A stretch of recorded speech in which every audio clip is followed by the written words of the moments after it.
Hey everybody, this is attorney Jason McGrath, and this is another installment of Carolina Contracts.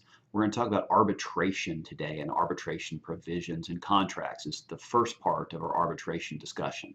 So arbitration, do you want it or do you not want it? Okay. Some contracts have a clause that say basically in case of a dispute between the parties, they will go to mandatory binding arbitration. And the intent of that is to avoid having a formal lawsuit in the regular court system.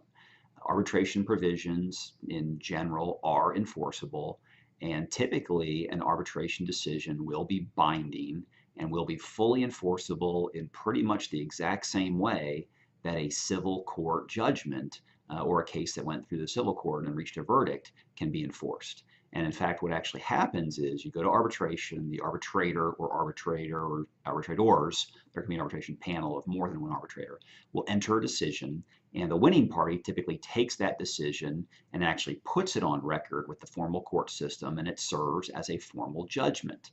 There are ways to appeal it, but they are very, very limited because the entire point of having an arbitration agreement is to not have to go through all of the particular ins and outs of the formal court system.